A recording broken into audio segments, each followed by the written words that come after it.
Welcome to week 4 of the Outsider's Perspective podcast. I am Rock the Outsider, and I am here with my co-hosts, Emeka and Tanya.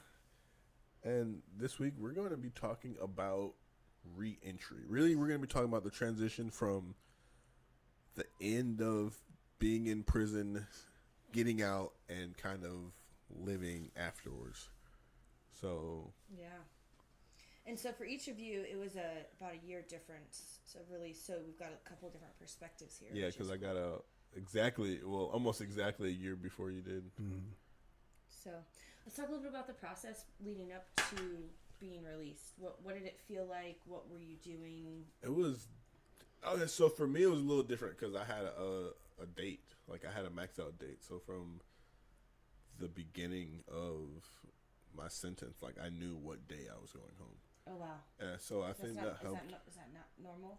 Nah, there's some people that are, like, hoping for parole. And, there's some people that are, like, the way that the system works out, it's weird, But I had a date, like, guaranteed.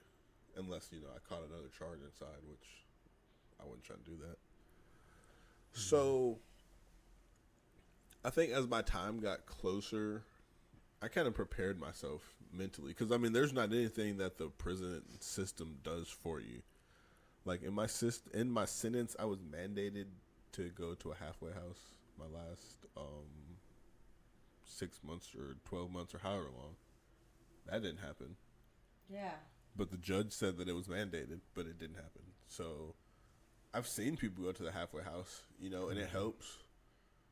But I didn't get that opportunity, They gave me... Did you ask about it? Yeah, I tried. I did everything that I could in my power. There's nothing that I can do except harass the people that work at the prison. That's weird that they let that Which doesn't happen. help. No. I feel that's odd. If that was like the sentence and what was decided upon, how come there was no follow through on their end? Because there's no accountability. Wow. Well. And then there's not enough bed. Like, there's more inmates that are eligible for beds at a transitional center than there are actually beds at the transitional center. Yeah, that makes sense. Like that too with defects and kids. Yeah. Yeah, the state doesn't have enough place.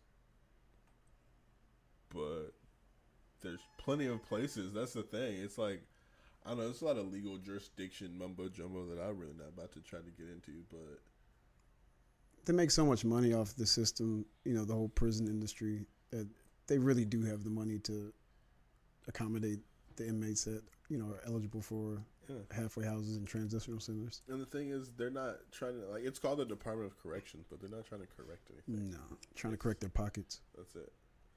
And so, like, there's no really real transitional period from being locked up to getting out. So, like, it was on me, pretty much, to, like, I know that I'm about to get out, so I need to get my act together. Like, I was, like, spent my whole time in prison writing. Like, I got out of prison with a big old plastic bag full of writing material, like, stuff that I had handwritten, like, a lot of stuff. I wish we had a photo of that. I wish I did had a picture of it. No, I didn't. I can imagine you standing there with your bag, because you told us that story before. The guy was like, "You're not coming back." Yeah, I was like, no. No. And so, like, I prepared myself. Like, as I was getting ready to get out, I was working out a little bit more. I was, like, just trying to prepare myself mentally. And so, like, you just get out. And, like, that's it. Like, like, yeah. like, you're in prison, and then you walk up to the front, and then you're out of prison. And then, like, you're just out. Like, yeah. like, that's it. Yeah. Okay, here goes. Like, this is it. They give you $25. Yeah, they give you $25. Like, luckily for me, I was hustling inside, so I was able to leave with a little bit of money in my pocket, but not enough to, like, survive off of. No, it's expensive out here. And I thought the chain gang was expensive. Yeah, it's expensive out here, for real. Yeah, it is expensive. Like, dude, prices have gone up. I've been out, I got out last June, so, like, 18 months. And I swear prices have gone up, like, 3 times on everything since I've been out. Yeah. So what kind of things were you preparing for mentally? How were you setting your mind up for society? Because you had been there for 10 years? Yeah. I don't really know. Like my thought, this was my thought was, I'm gonna go get a job. Hey Ruby, my thought was I was gonna go get a job and work in a warehouse or drive for Uber or something like that. You know what I'm saying? Like and then just I don't know. Like I didn't really have like a certified plan. Like I had a plan and lots of ideas, but I didn't have just like.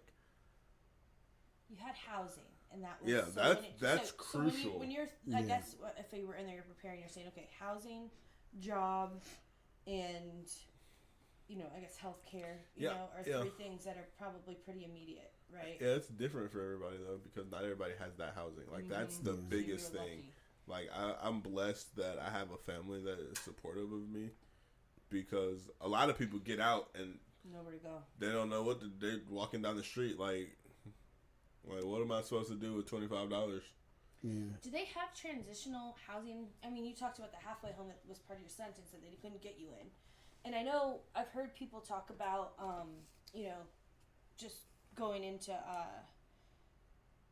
transitional housing or doing programs for prisoners released. Actually, for Queer Eye, there was one particular episode that they, showed what this woman was doing to help people with coming out of prison, just in general. Right.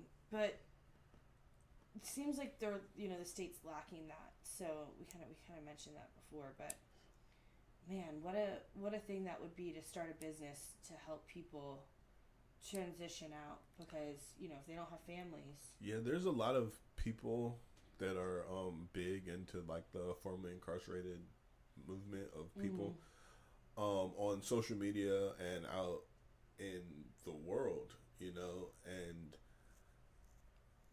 those are things that people are working on, but I don't know of any that are in like people are trying to do it in Georgia, but I don't know of like how big the movement really is, if there really is one. I know there's more one for like federal inmates and inmates in California, but I think with just the way that Georgia as a state is and the way that the prison system is set up, like I don't think people are really thinking about it.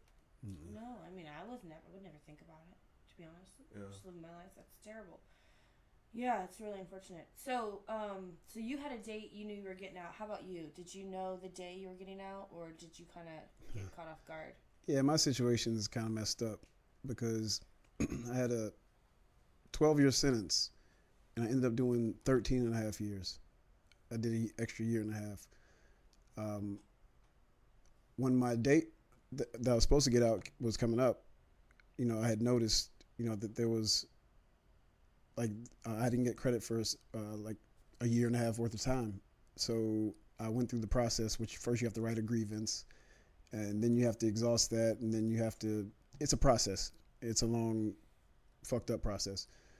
So I even sent this to the courts, let them know my time needs to be corrected. And what the courts told me, it's not up to them. It's up to the Georgia Department of Corrections, because they sentenced me. The Cherokee County sentenced me. As well as Lowndes County, and they sent them the sentence. So once they send them the sentence, it's on the Georgia Department of Corrections to help, make me serve the sentence. So they have nothing to do with how much time I actually serve. Yeah, it sounds crazy. So anyways, I disputed it, and they denied me, and I did an extra year and a half. So that's a long time to do extra. Yeah, I know. And once I figured out, I exhausted all my remedies, and I'm like, I'm about to do this extra year and a half. I said, you know what, fuck it. And that's when I focused. Well, I was already focusing on when I get out before, I figured this out. But once I figured that out, I did go through like a down period, like, fuck, that's fucked up. And I don't understand that stuff. Like, there's so much that I don't understand why things don't get done. And is it just because you didn't have a lawyer, or like literally... why would they do that? That doesn't make sense to me. I see people with lawyers going through fucked up situations like that. Yeah, because it's the Department of Corrections. So they said, the county said he has to do 12 years. For some reason, they kept you in a year and a half extra. Yeah. That wasn't because of your behavior? No.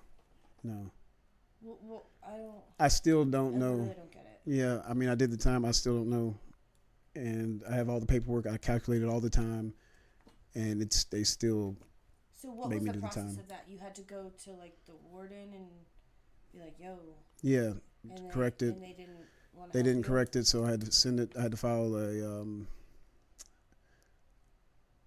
a certain court motion, and I sent my grievances or whatever to the courts with all my evidence of the time correction, and they denied it too. So Man, that is just so weird. Why would they deny it? Because your behavior? no, it has nothing to do with behavior. It's just that they didn't care, and that's just how it was. That you did the time or something? It's clear on the paper what my sentence is, and it's clear that it's clear. Everything's clear on the paper. So I mean, that's terrible. They treated you guys really bad. That's awful. Oh, that's not even the tip of the iceberg. Well, yeah, I know. But an extra year and a half. I mean, so you were preparing. So you prepared for one date, and then you kind of had to re-prepare. You had a year and a half. And so, what did your mindset look like once you kind of got out of that down period of just acceptance of that year and a half? Well, I've always been focused on, when I'm coming home, but I just started focusing a lot more on it and doing things to prepare. Like, I got certified as a beekeeper. I tried getting into the college there's like what's it called? Ashland University. Yeah, they offer certain degrees. I tried to do that, but I couldn't do it for some reason. I got denied for financial aid. And I also was mastering my craft of making liquor. I read lots of books. Those are the things I was doing as the time got close.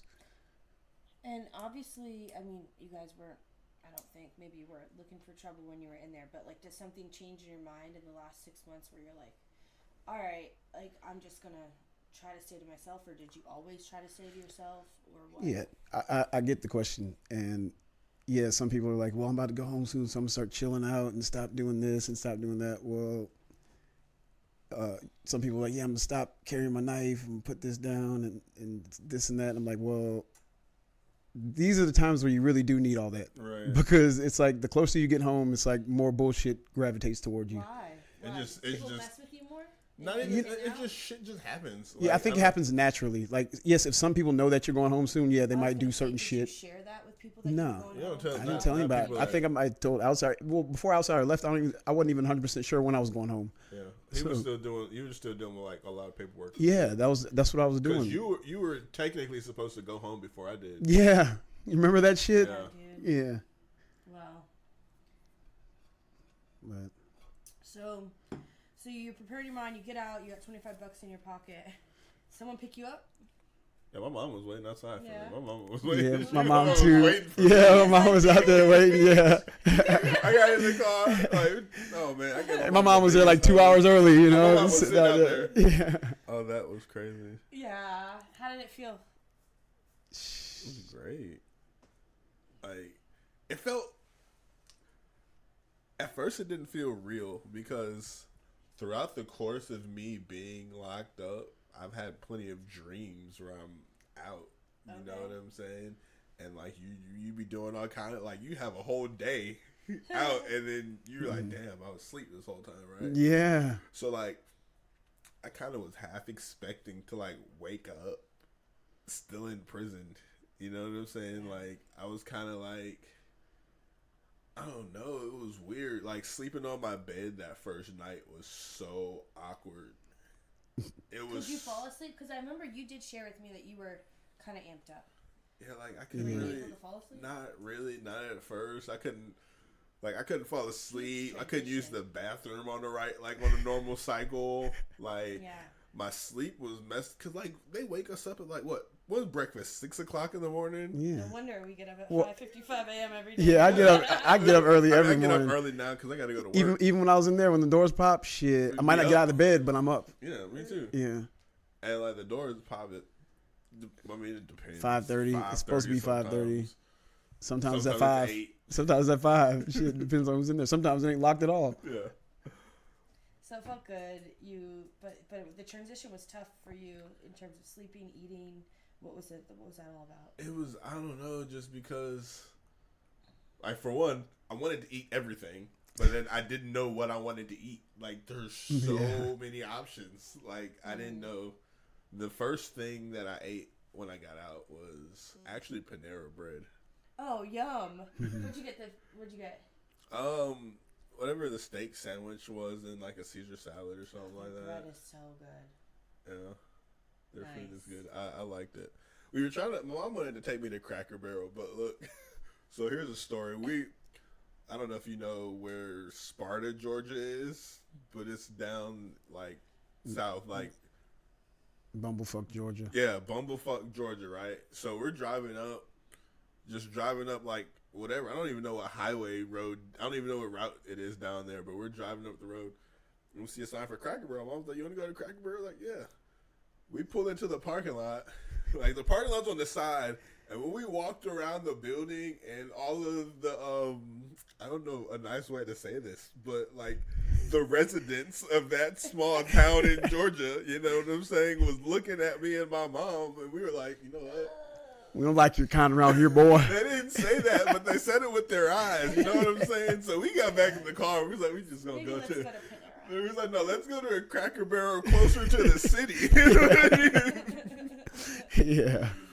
So we get to that one, and then there was a wait.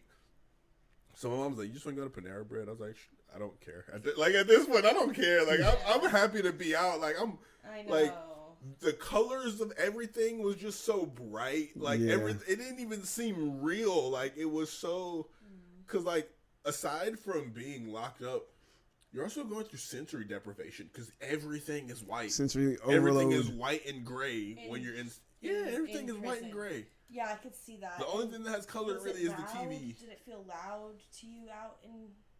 Nah, it was kind of busy. Like everything seemed busy, but I think with it being like, you know, right after COVID, like everything kind of.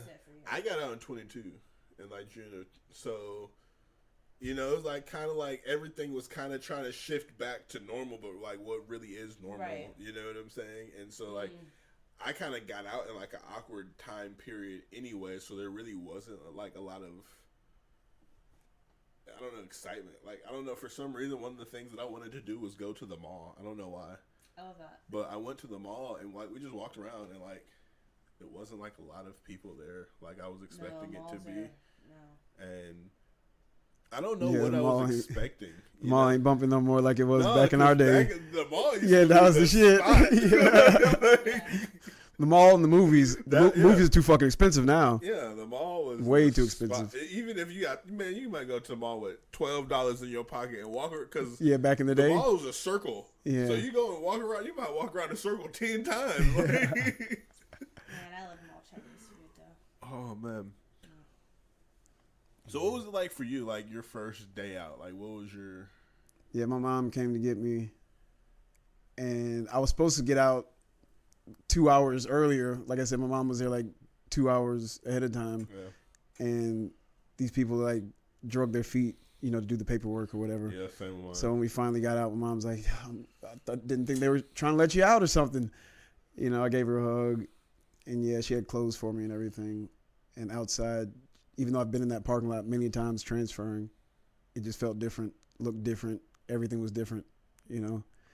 And we got in the car, and the car ride was unreal. I'm looking outside. Yeah, like everything is moving. Look at this. We're moving fast, you know. Like, oh shit. There's so many bodies wherever of we water. Wherever we want to go.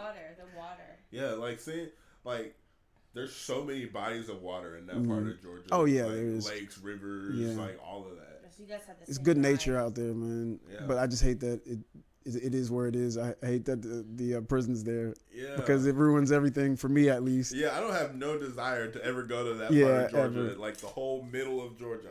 Like Lake Oconee and stuff, they have like events and all kinds of stuff. A lot of people go there for like tourism, but little do they know, right there in the little town right next to it, they have this fucking fucked up prison where people are getting killed and swept under the rug, you know. Yeah, tortured. Yeah, like, tortured and shit. Stuff, yeah, all kinds of abuse, you know. And that's like the main source of money in that town, in Sparta, is that fucking prison. Yeah, they employ most of the county's fucking employees. How do we get out of there, huh? Yeah, it's fucked So up. you guys didn't stop. What did you guys do? Hell no, we went straight to Little Five. That's what we did. We went to Little 5 Points. Yeah. Me and my mom. Yeah, and we went to Junkman's Daughter, and we got some pizza. I think. Oh no, we didn't get pizza. Vortex. Right? We were about to eat, but she already made food for me. She made salmon. I had pictures of it. We'll post it up. And she made salmon for me, my favorite fish, and she made it better than any chef or anybody out there, just for the record. And yeah, that was the best shit ever. And she made stuffed peppers for me too. Oh nice. She had mentioned she was able to take a week off to kind of get you going and help with some stuff with the transition, which was so sweet. Yeah. So you probably went and did some doctor's appointments and healthcare stuff and just kind of like took it easy. I know we were talking a little bit. Like you told me you didn't really have an appetite too much. Yeah, I just like kind of in and out of that. I didn't really eat much. Like whatever my mom made, I ate. But like going out and eating, I really didn't start eating like out until about like maybe a month after. Now every now and then when I go hang out with my little brother Justin, he's always eating out and always eating all this exclusive shit. So when I go hang out with him, yeah, I'll eat exclusive shit. Yeah. You know, like he got this Korean barbecue chicken from this restaurant that's like on food TV and shit, and it's amazing. I love Korean barbecue. Did you guys find it hard to know what to do with your time out here, or did you fill it with walks? So it was crazy for me because I got out a week before my mom's 50th birthday party. Oh my god! And so fun. I got out, and then like 2 days late, because 2 days later, my grandmother, my aunt, my uncle, my other aunt, another uncle, like everybody is in town. That's awesome. So like they're all in the house. So my aunt and uncle ended up having my room. I'm sleeping on the couch. Like it was just, and then like every moment of that week leading up to the party was planned out to a T. Like my mom was not playing around. Like every moment up to that. So from probably the day that I got out until the party, which was the next Saturday night. I got out on a Sunday, so then the next Saturday was the party. That whole week was planned out, and then the following 2 days until everybody was gone. And then it was kind of like, all right, like, you know what I'm saying? Like, damn, now what? Like, planned it out for you particularly, or was it? No, it was her 50th birthday. So what we it just so happened that I was coming home. You know what I'm saying? Like, life didn't stop when I left. Like, my mom was out. My mom was out gallivanting the world and doing all kinds of stuff, going on cruises and all kind of stuff. But I mean, like, I didn't expect her to just like, was she supposed to just sit at home and just be sad because I'm gone? No, like, go on with your life. But no, she had a party planned out. It's her 50th birthday. Like, you only turn 50. Well, I mean, you only turn every age once, but I don't know. 50 is a big one. Yeah. Yeah. So yeah, that whole week was just planned out to a T, and then like after everybody left and like it kind of settled down a little bit. It's like, damn, what do I do? And I was like, damn, I want a job. Like, I need to make some money. Like, I'm not gonna just you ain't gonna survive out here without be it. at my mama's house. Like, nah. Yeah. So then I got a job. I found a job, and like, fortunately, my uncle gifted me some money to get for the down payment on a car. So I got a job in a car within like 30 days of me being out. Yeah. It's huge. And then you just been grinding, working, and I know you said you had a few jobs and. Oh man, I've had so many jobs since I've been out. It's crazy. Cause it's like, I feel like the job system is just like the prison system. They get you in there and they try to keep you in there forever to the point where it's like your life. And I'm trying to focus on myself, So like I've jumped around from job to job just cause I'm trying to do what's best for me, you know what I'm saying? Like in that time period, like I just need this job for a paycheck. You know what I'm saying? Like it's not hard. At least for me, it hasn't been hard to find a job. I know other people have had problems with it, but I don't see why. I don't either. I think it's down to the determination of the individual. Yeah, it's up to you. If you want to work, there's too much work out here. Yeah, for them to like. I There's started no working at excuse. FedEx, right? I put in the application. They called me on the phone. It's like, hey, can you start on Monday? No background check, nothing. You know what I'm saying? Like, if really, yeah, dude. Well, that's good. If you need a job, FedEx, bad enough, you're gonna work. Yeah. You know what I'm saying? Even if it's below what you want for just the time being, just Yeah, it's you better make than money. nothing. Yeah, you have to make money. And so I was doing that. I was working jobs, and I just was like, I wanted to go to school. I have so much that I want to do, because when I was locked up, I wrote a lot. Yeah. So I wrote movie scripts, I wrote TV shows, I wrote songs, and just business plans and all kinds of ideas. And so I was transitioning from like being incarcerated to being on the streets, and like trying to find my footing in the world, and just absorb everything that was going on around me, and then try to figure out my place in it. And so one day I was like, I knew I wanted to go to school, and I knew like I was doing the Ashland University thing, but like I wasn't learning shit. Yeah. Like, it's a free degree, but like At school, in prison. no, you can. I started it in prison, and then I was able to continue it on the streets. You weren't learning. What were they teaching? Like just basic classes, or nah, dude. I was taking like this last semester. I was taking meteorology, and like practical thinking and stuff like that. But like, I don't have access to a teacher. I'm not like, it's just words on the screen, and I have a book pretty much, and it's like I don't like, it's not worth my time and effort for me. I feel like we kind of discussed like 30 days, about 60, 90. What about a year? Because now it looks like you're in school. Yeah. You're doing something else. So like, what about like, we talked a little bit about media, but what about the further as you went along? So I was probably about. You dropped that school. Sorry. Yeah, that school. I was kind of in the background. Like that Ashland University is like, it's like I can do that in the background and then go on with my life. Like the assignments don't take long. It's not hard, but like I don't feel like I was being challenged.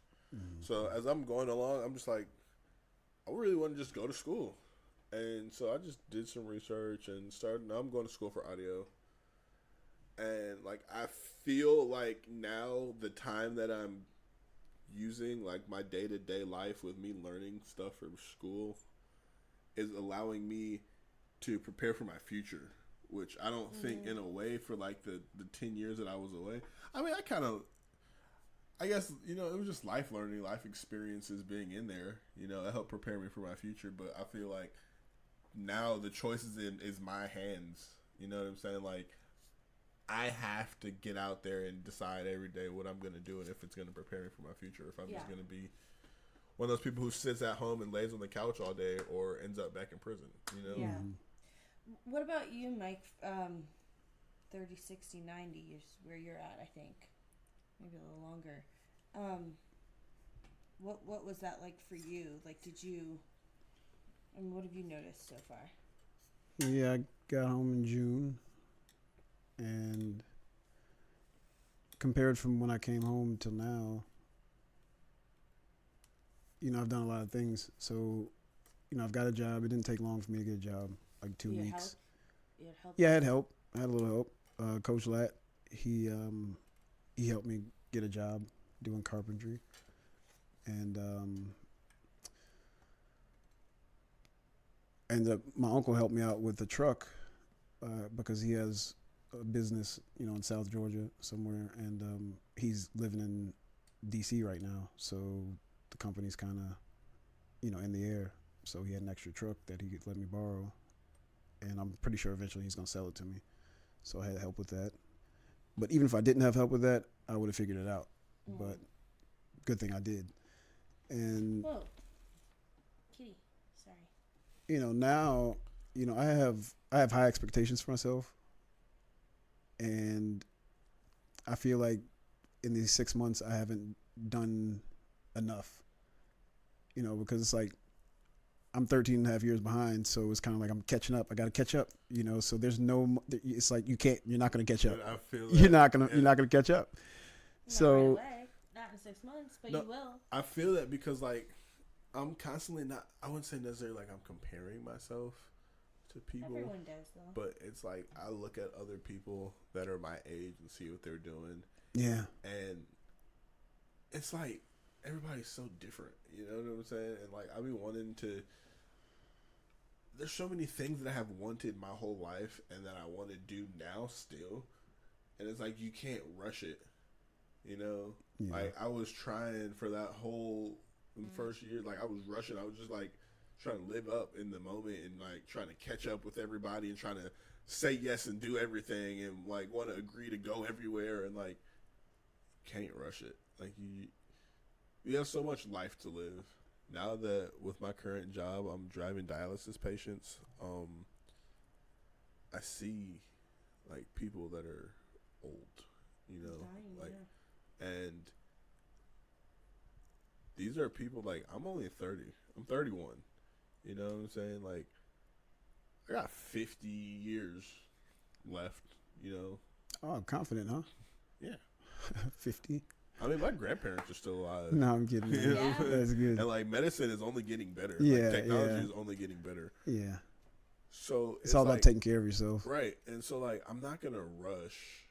Like sure, I mean I lost 10 years kind of, but I really didn't. I just spent my 10 years in a different place. Like Yeah. I have a different learning perspective than other people.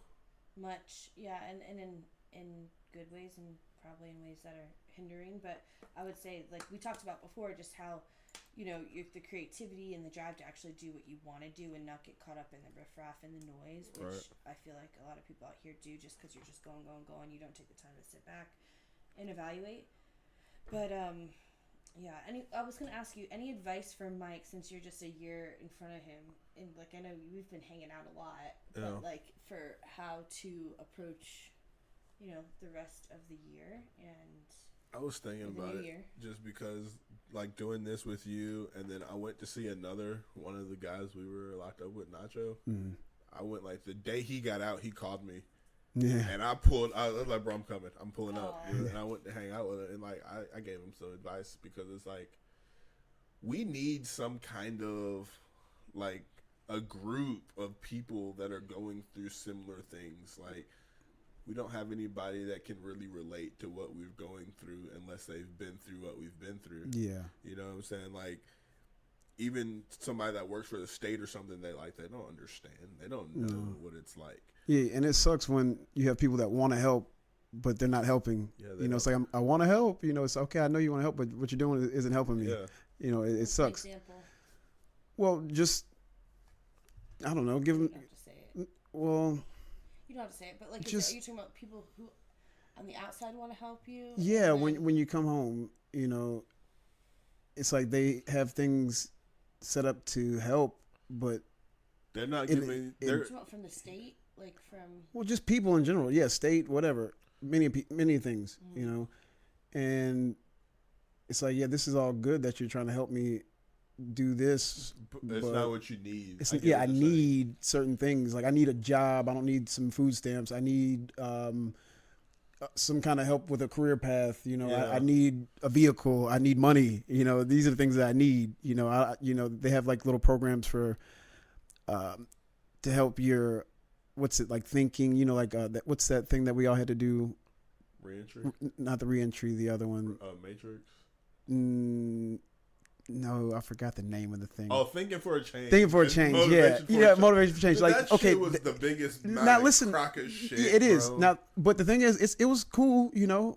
But that if you would have spent the money and resources on something to help, you know, educate me on banking or even educate me on how to get proper insurance, you know, and how to deal with doctors and how to make a call and those are have the patience to stay on the fucking hold for however long, you know, because that shit still bothers me, you know, That shit- having to deal with the computers, the technology, even dealing with yeah. people. I wanted to ask about You know, technology. that shit that's what's important. You know, it's like, yeah, I appreciate the thinking for a change and everything. I get where you're coming from, but that's not going to help me when I'm standing in line What kind and of I have to things deal with these people. Did they teach you in thinking for a change versus Nothing. that? It It's just like they had a little book. they had a little book, and you just go through it, Yeah, and you they- fill in the words. Yeah, and then have like drawings and stuff. You do have to be a little creative and like open up a little bit in it.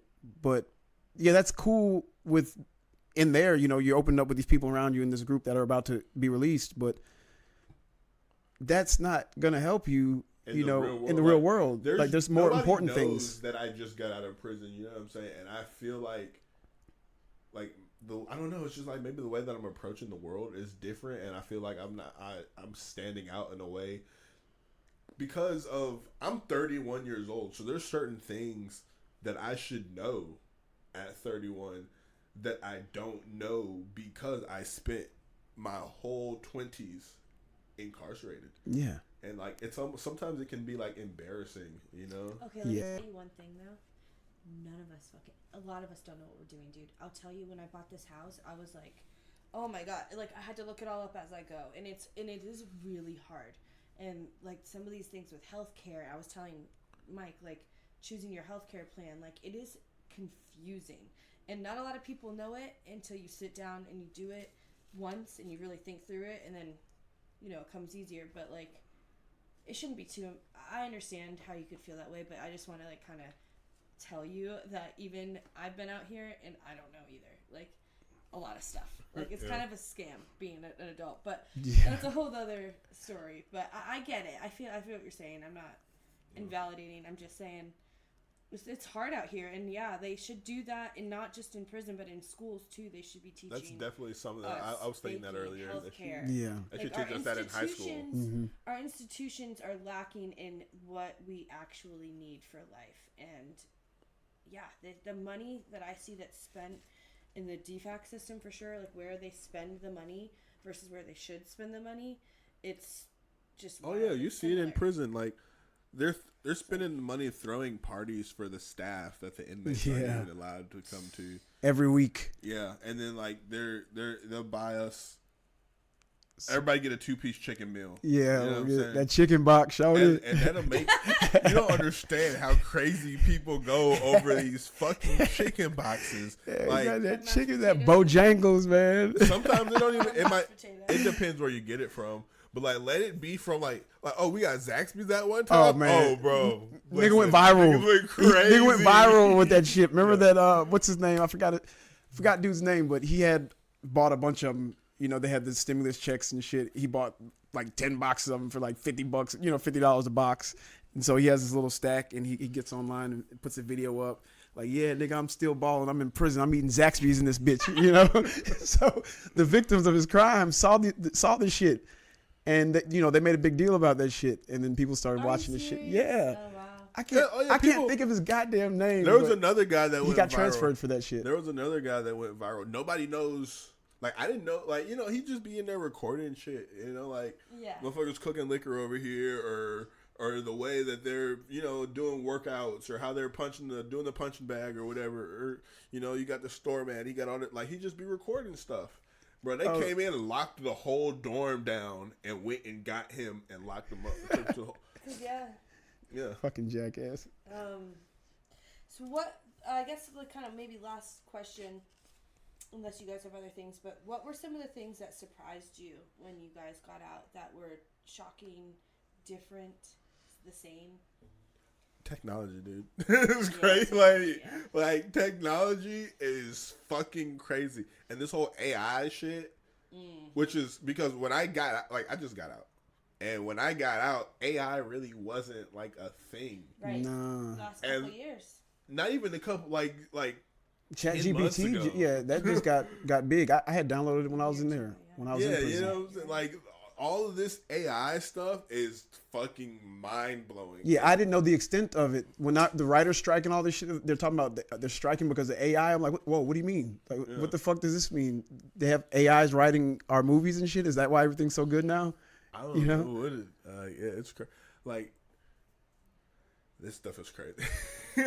So you talked about the scenery being shocking, technology. Was there anything else that was shocking or not? Like, I mean, obviously it was hard to be around people for a little bit because just like inside, everybody is like everybody has an ulterior motive. You know what I'm saying? Everybody's trying to get down. Everybody's trying to work the one on you, and to be out here and be around people. Inside. Yeah. So to be out here and to be around people that genuinely are just good people, like that aren't trying to, they don't want anything from you. Like, it was weird at first because it's like, it's so hardwired into me because for a decade I was just course. around people that just were out for themselves, people that were in survival mode. And yeah, the transition, like me, my body, and actually getting up and going to work and like doing all that, my transition was fine. Yeah, you know what I'm saying? yeah. It was like the mental part of me, like it took a minute for me to like really truly grasp, like, damn, this is what I'm doing. Like, this is my life now. Like, fuck, I'm not in prison no more. Like, I'm actually out here at a job. Like, Yeah. And you're actually getting paid for the job. Yeah. Did you have any techniques that helped you to manage your relationships with humans? Other maybe therapy, maybe, but like, what? Was there anything that you did to help combat? Like, that's a very interesting thing. Is that people are, you know, you think people might be against you, so you kind of had to recircuit your mind in a sense. It feels like, but was there anything particular that helped you do that, or just time? yeah, I think it was time and being like, just being around people. Like when I was working in FedEx, I would work. I'm a hard worker. No matter where I'm working, I'm gonna work hard because I'm getting paid. Like I'm not one of the types of people that are just like want a free money or a handout or whatever. I'm gonna go earn whatever. Yeah. And so I work hard. And so when you work hard, people like you and you make friends. And so like when I worked at FedEx, we'd be working these fucking crazy ridiculous shifts. We'd all be smoking weed in the parking lot during the breaks or whatever. And like, you know, there might be like 5 of us sitting in the car smoking, and we just start talking. And something that somebody says might remind me of some shit in prison. And I just would tell prison stories. Yeah. And it got to the point where like everybody was loving to hear these prison stories. Like every time, like we'd be in there, they'd be like, "Oh, tell us about this. Like, how do you do this?" And stuff. Like it was crazy to the point where like before I got out, like I said, I've said this before, I knew I was gonna make a podcast. Like I knew, like I had to make a podcast about that shit. So now that I'm out and I'm talking to these different people, and they're like, yeah, they're like actually interested in what I have to say. It's like, you know. Yeah, you guys had an experience for sure. Yeah, but I think that definitely helped me with the transition, just being around people working, you know, just being part of the working class and just being with other people. Like, we're all equals. Did you have friends that were in there with you that were out and that supported you? Or, because I feel like you've been such a big support, you guys, to each other. Steve, when Steve got out, he showed support, he showed love, and he did that. And then when I got out, he handled some things for me, remember? Yeah. And then when I got out, he pulled up on me, you know what I'm saying? He took me, we went shopping and all of that.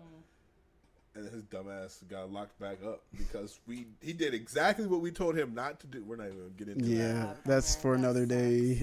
But, like, I feel like it's something that we got to, like, I think it's kind of like almost like paying it forward, kind of. Yeah, of course. Yeah, and your friends. And so, like, when he got out, I pulled up on him, like, bro, let's just get you out. Let's go. And we went to the pool hall. You know what I'm saying? Then we went to Harley's house. Yeah, we went swimming and all that. Like, nice. Because, like, nobody really knows what you've been through. Like, even you two were talking while he was locked up, and, you know, and then now he's out.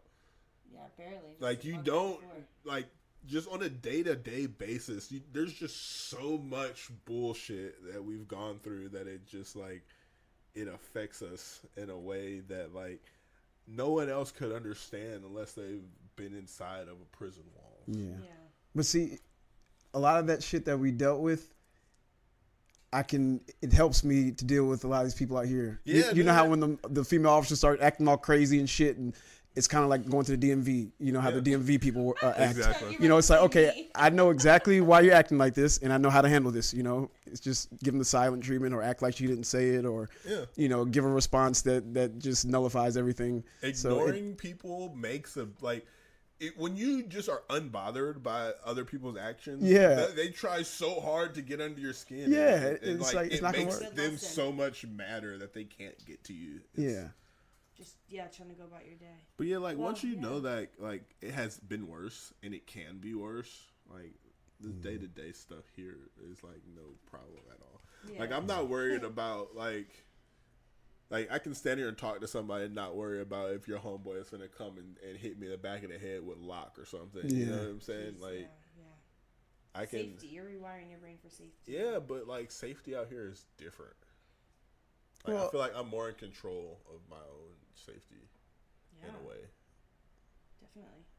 Well, I'm glad you guys are out, and I'm glad I met you, and I appreciate you sharing that with us. And next week we'll get back together and chat about something. All right. Yep. Or do you have any more closing remarks on being out, and what do you think, outsider? I mean, I could always keep talking. Yeah. I mean, Sorry, I didn't mean to cut you short. No, yeah, I could definitely always keep talking. It's like, I don't know. I feel like we definitely need a network of people that have been locked up. Yeah. Yeah, maybe we can start one somehow. Yeah. Yeah. Maybe You get know, because I wanna social get some media is more out people there. on the pod, some guests, too, that we could. Oh, I definitely want to start getting guests. I want to get Yeah. Nacho up here. There's a lady that I met on a Facebook group. She did 20-something years. I don't remember exactly. You did The one that's on that audio. Yes. Yeah. And I would like to actually just sit down and talk to her. She's in Macon though.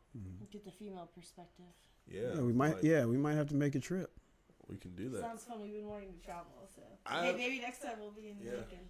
I don't know about Macon though. But I've never heard anything good about Macon. I won my first championship wrestling in Macon. Oh yeah. At the Macon Coliseum. Well, Yeah.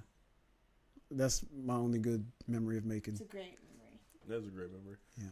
So what do you think? Like, do you think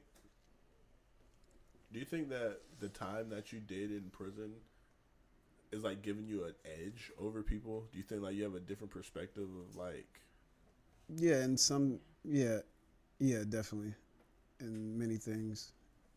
Because when we were in prison, it's either you get it or you don't. It's and now I have like the motivation and the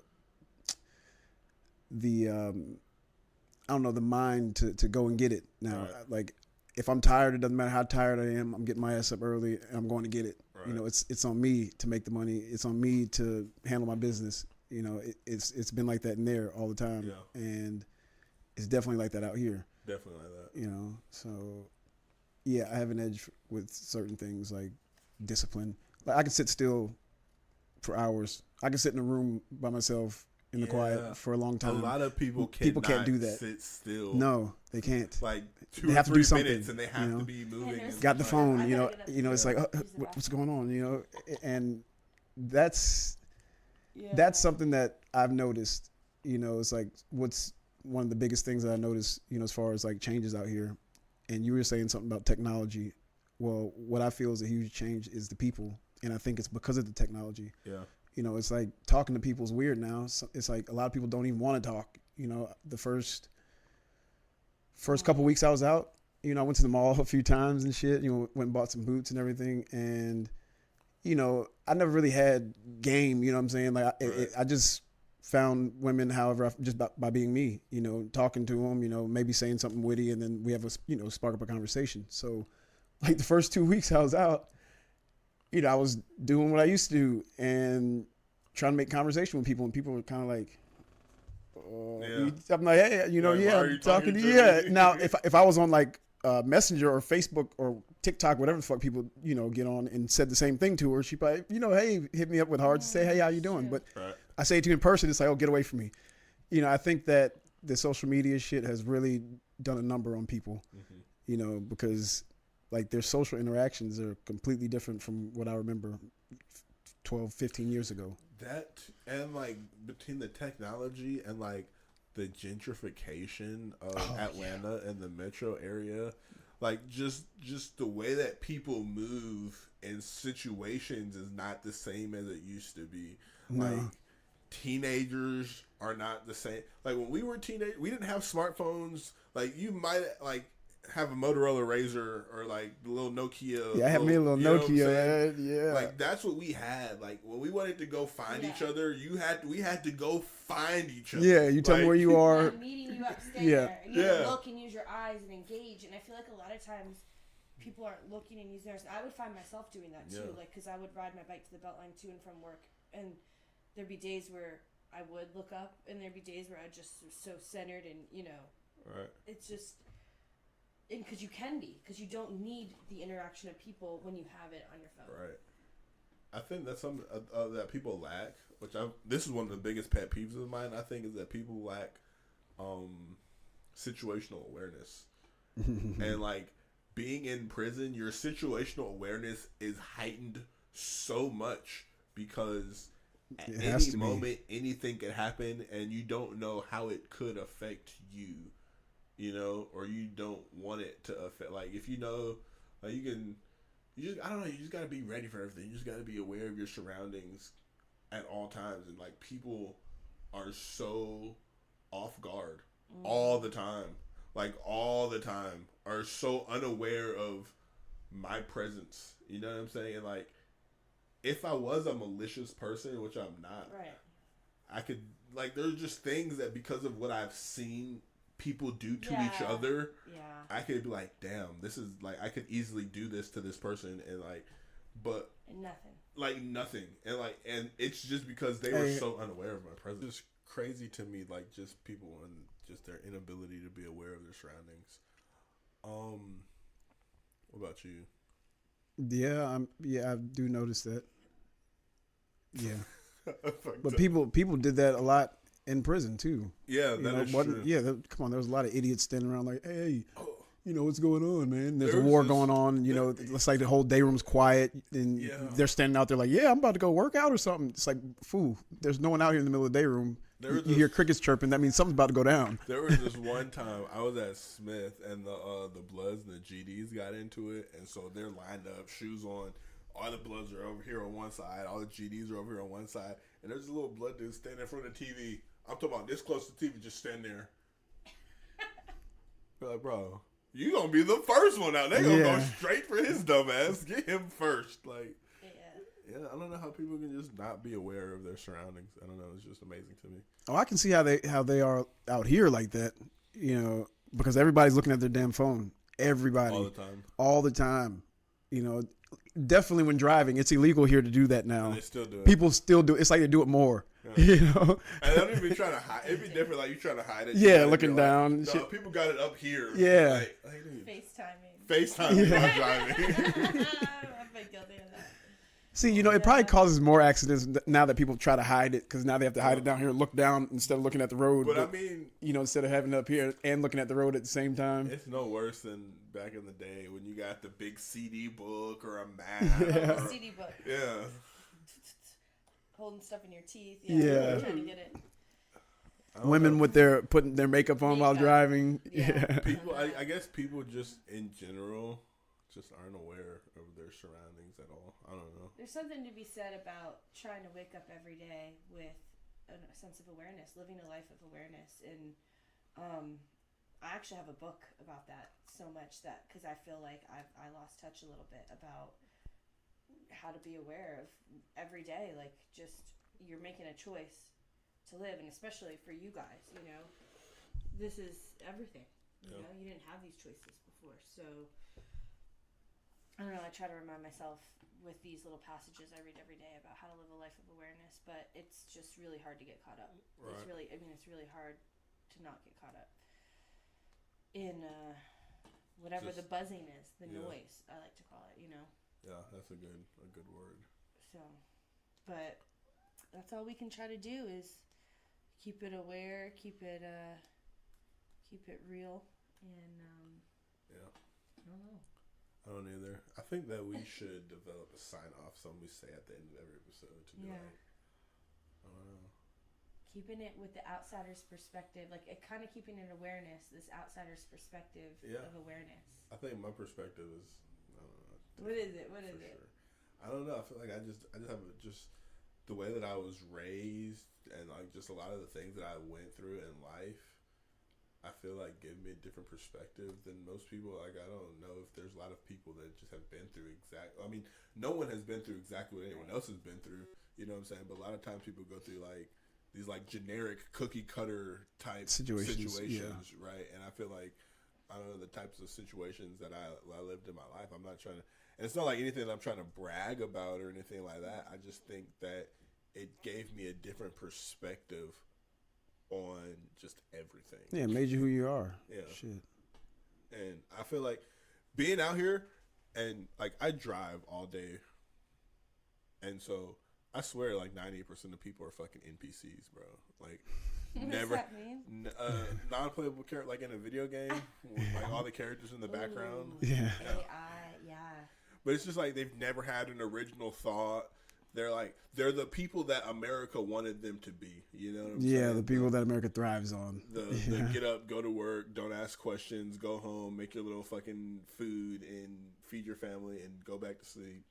Get up, go to work. Do it again. Yeah, like no original thought. Go to church on Sunday. Not that I'm saying church is a bad thing, but I am. Well, I mean, it's not a good thing. But yeah, like those types of people, like I feel like the world is full of like 90% of everybody is a fucking NPC. Like they just thrive off of what the next person is telling them. Like everybody, like what is Joe Rogan saying, or what is Donald Trump saying, or what is Andrew Tate saying? People do that shit a lot. What does the pastor say? What does my teacher say? Like what do you say? Thank you. Like what is your perspective on it? Like, what is your idea? Yeah. Like, I'm not trying to discredit any of those people, but those people are where they are because of their perspective and the fact that they know how to think on their own. Right. They have their own thought, you know. And most people don't. No. It's like that in prison and out of prison. That's why a lot of people, like, when they go to prison, the first thing they do is join a fucking gang. Mm-hmm. Because they don't know how to think on their own. They don't know what to do, and they see that's what everybody else does. Like, I thrived on the fact that I didn't join the gang when I was in prison. Yeah, me too. Like, it comes with its bullshit. You know what I'm saying? Because prison is so political. There's a lot of things that, as a civilian, you can't do. And a lot of things, not like can't, but like you... See, that's the thing. For your safety. That's the thing. I'm saying? Like, you know, the terms, like, the civilian, you know, in prison, a civilian is someone who's not in a gang, you know. And I had this conversation with somebody while I was in there, and that came up. Man, we're civilians in here. I said, whoa, we're all in the room. They're like, we're civilians. I said, what? Who? I ain't no fucking civilian. Oh, what you affiliated with? I was like, I ain't affiliated with shit. He's like, well, you're a civilian. I was like, no, civilians are the victims. I'm not a civilian in the war.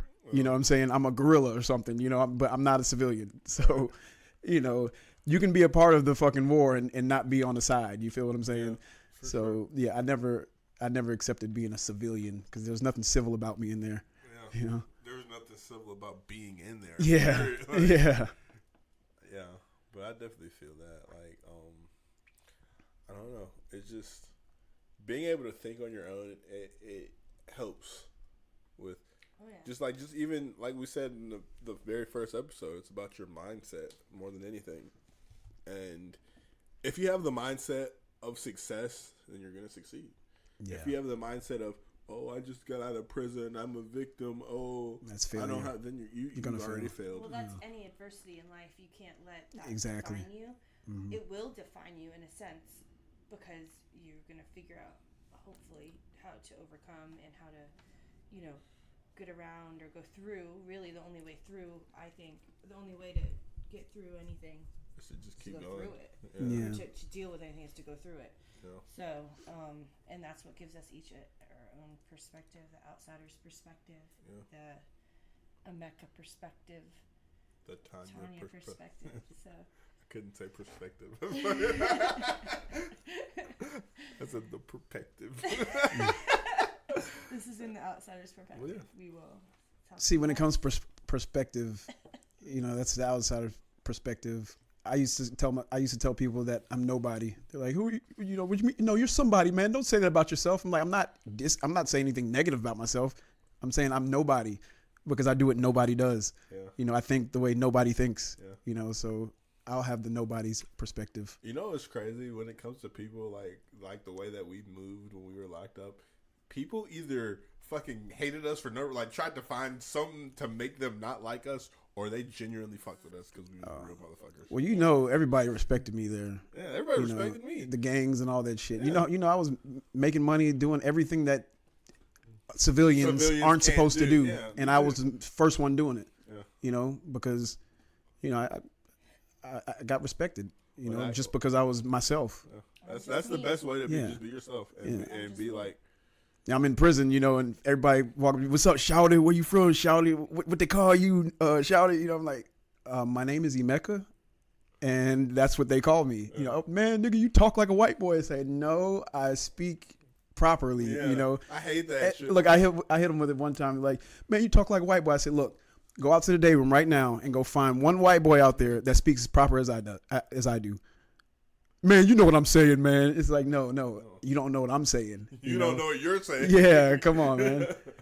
Yeah, so that's how I was, and then I was just myself, and people liked it. That's really the best way to be. Like when you're 100% and you do good business, and you carry yourself in a way that people know what to expect from you, then like they respect you. You know what I'm saying? Like you're not no bullshit. You're just a solid motherfucker. Yeah.